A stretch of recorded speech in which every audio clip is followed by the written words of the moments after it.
성부와 성자와 성령의 이름으로 말씀드립니다. 자리 앉으십시오. 한 주간 동안 평안하셨는지요? 네. 오늘 시간 하나님의 사랑과 은총이 가득한 시간, 특별히 복음을 전하려는 열정이 뜨거워지는 이 시간이 되었으면 합니다. 오늘은 우리가 젊은이들을 위해서 기도하는 유수주일로 지내고, 또 이따가 신자의 기도 시간에 기도를 하겠지만 바다주일로 지킵니다. 우리는 사실 바다 없이는 살 수 없습니다. 우리가 사용하는 물건들의 많은 부분이 다 뭐를 통해서 우리에게 와요? 바다를 통해서 옵니다. 선원들이 큰 배에다가 싣고 와서 우리에게 오죠. 우리가 쓰는 가스도 주로 배를 통해서 옵니다. 그래서 세계 성공회는 매년 7월 둘째 주일을 바다주일로 기념해서 바다에서 일하는 사람들의 안전, 또 그분들의 고마움, 이것을 기억하고 또 기념하는 그런 날로 지키고 있습니다.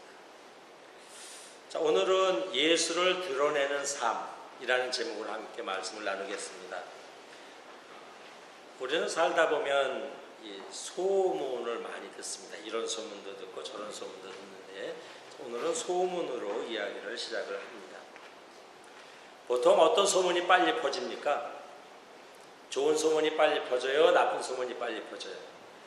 보통은 나쁜 소문이 빨리 퍼진다고 합니다. 과학자들이 실험을 해보았다고 합니다. 그랬더니 나쁜 소문이 좋은 소문보다, 나쁜 소문은 굉장히 한 서너 배 빨리 퍼진다고 합니다. 그런 소문들을 보통 헛소문, 뜬소문, 악의적인 소문이라고 합니다. 그런가 하면 좋은 소문도 많이 있습니다. 어떤 사람의 선행과 미담이 이렇게 전해지기도 하고, 또 여러분들이 부담 없이 친구분들에게 전해주는 어디에 가면 무엇을 싸게 살 수 있대, 이것도 좋은 소문 중에 하나일 수 있습니다. 요즘 우리는 소문에 좀 신중할 필요가 있지요. 요즘 SNS가 굉장히 발달이 돼 있어서 잘못된 소문이 그냥 일시에 한국과 미국을 이렇게 수시로 오가면서 퍼질 수가 있습니다. 그래서 우리는 소문에 신중해야 되는데요. 오늘은 우리가 소문에 대해서 생각할 때 소문의 근원이 되는 것은 어떤지 한번 생각해 보겠습니다. 그저 소문을 내는 사람이 아니라, 어떤 나쁜 소문이라는 걸 전달하는 사람이 아니라, 나로 인해서 소문이 일어나는 소문의 근원이 되는 것은 어떨까? 오늘 예수님의 제자들의 삶이 그랬습니다.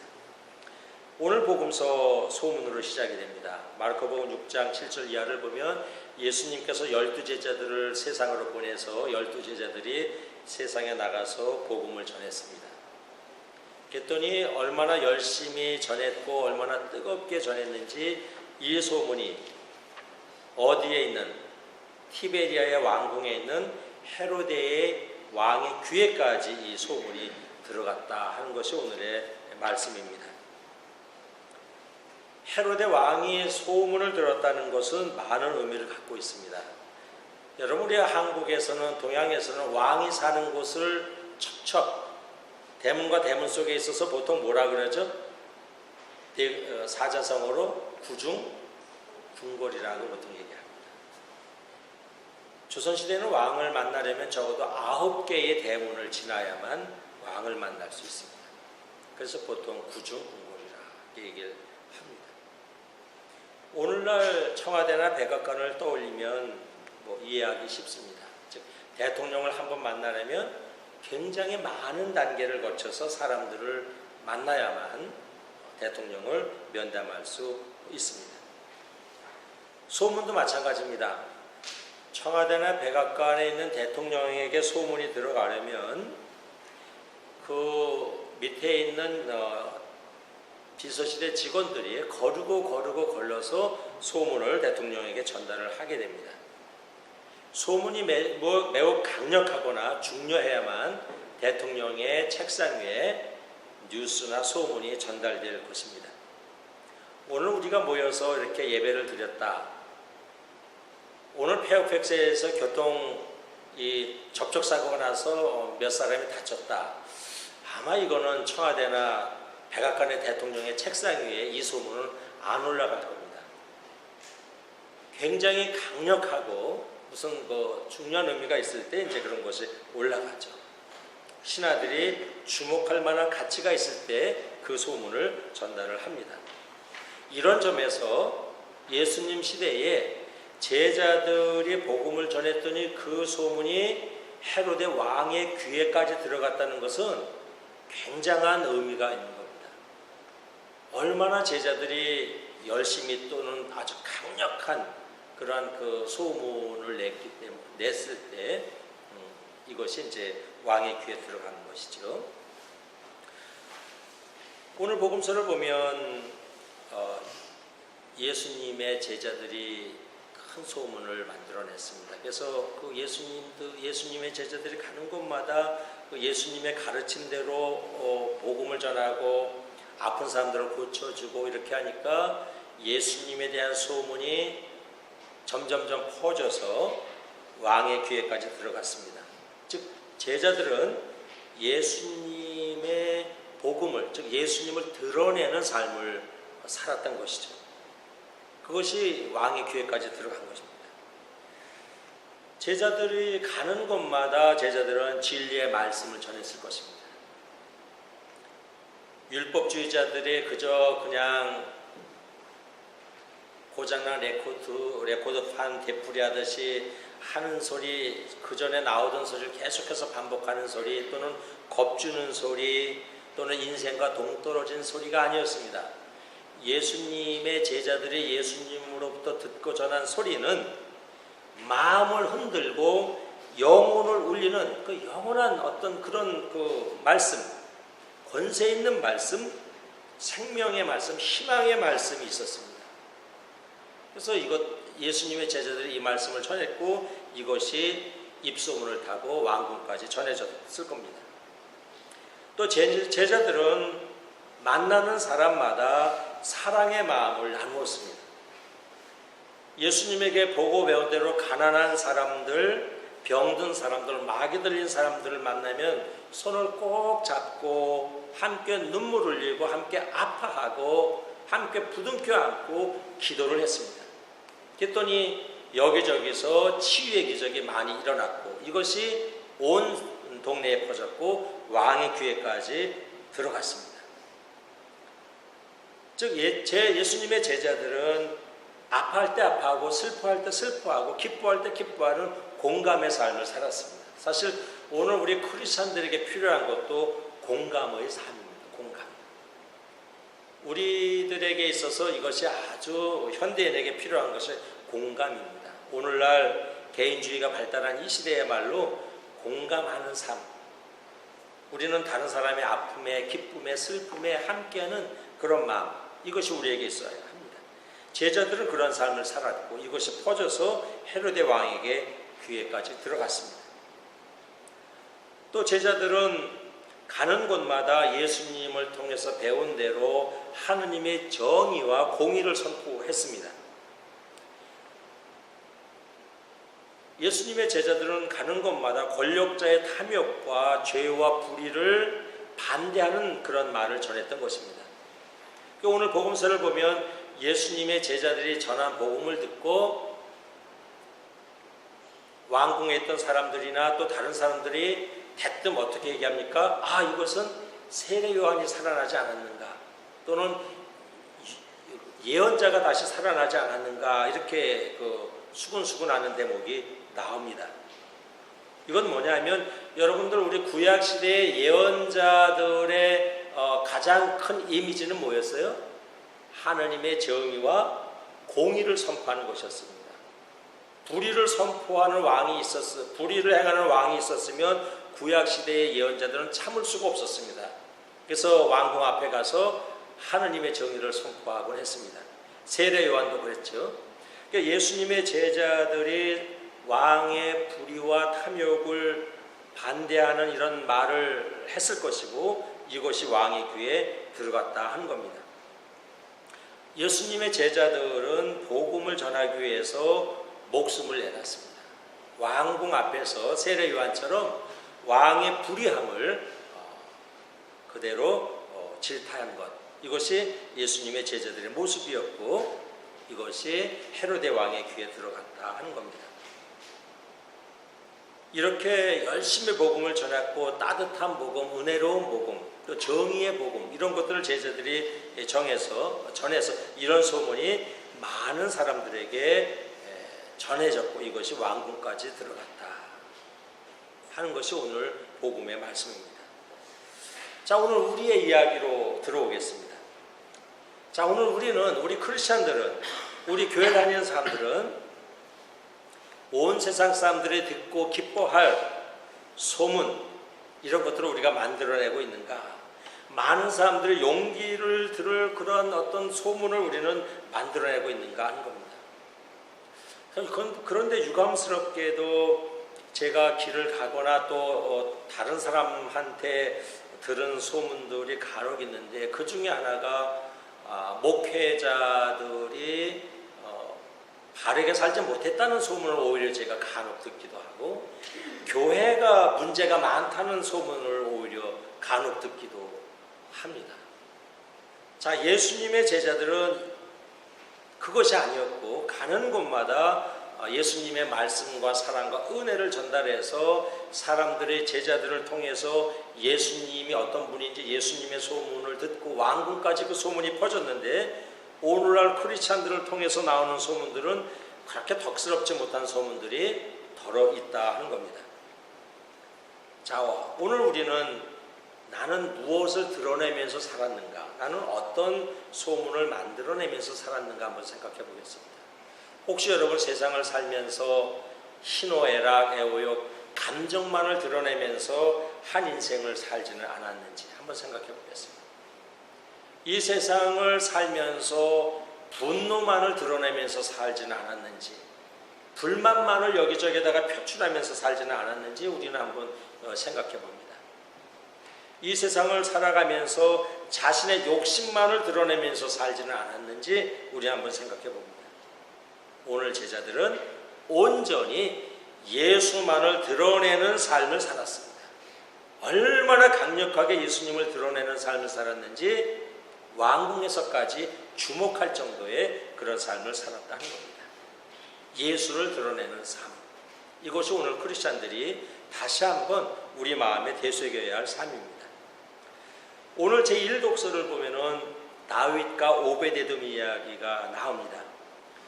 여러분이 잘 아는 다윗왕, 이스라엘 사람들의 가장 최고의 왕으로 모시고 존경하는 다윗왕이죠.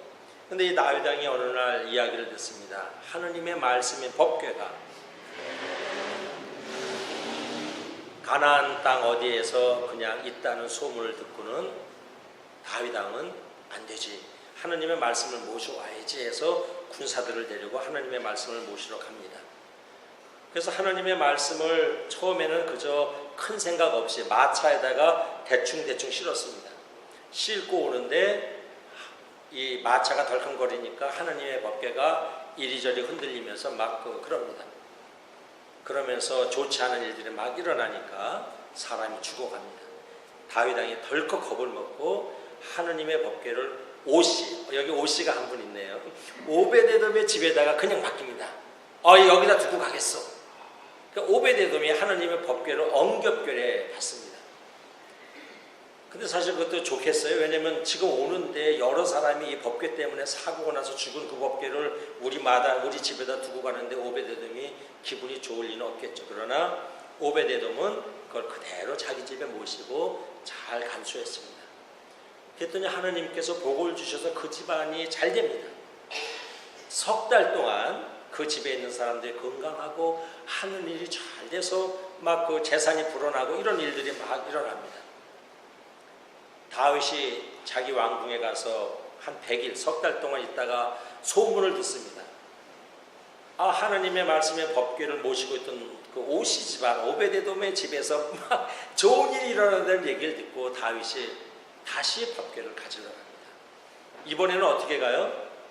목욕 재개하고 장갑도 끼고 아주 정성을 다해서 가서 비단방석도 가지고 가서 하느님의 법궤를 마차 위에다가 싣고 거기다 비단방석 깔고 거기다 법궤를 모시고 행여 흔들릴까봐 줄로 꽁꽁 동여매가지고 또 기도도 하고 그리고 하느님의 법궤를 왕궁으로 모시고 옵니다.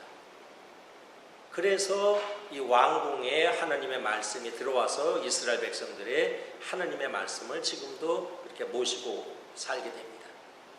오베데돔이라는 이 집의 사람들이 소문을 냅니다. 사람들이 소문의 근원이 됩니다. 야, 저 오베데돔의 집안 사람들이 잘 되는구나.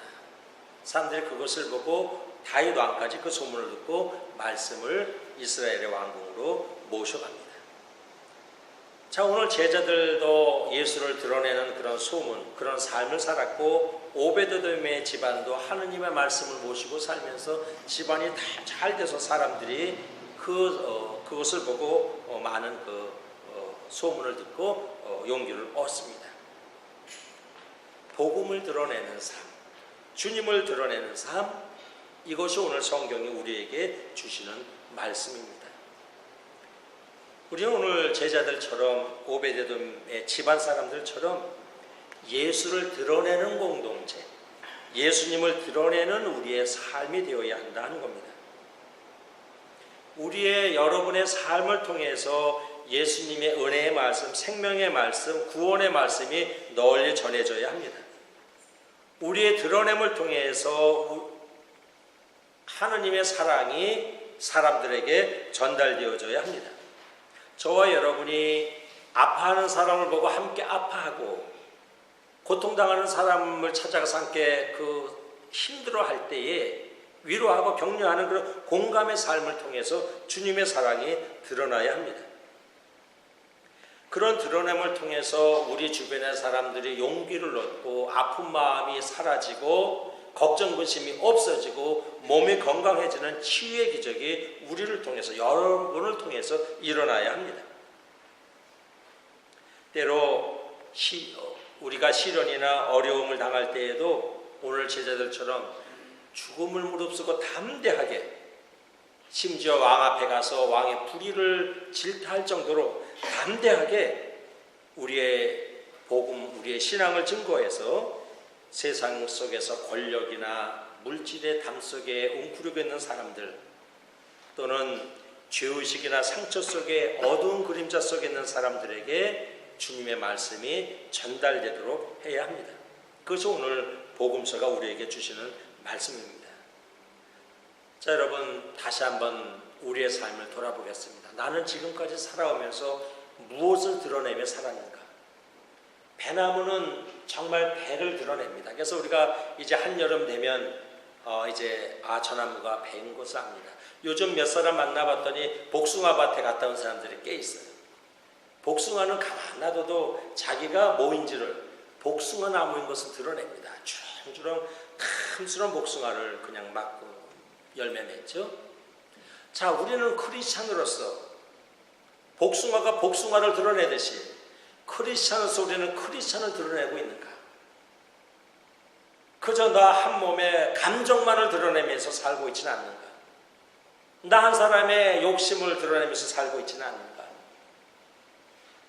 나 하나의 불만만을 표출하면서 살고 있지는 않는가?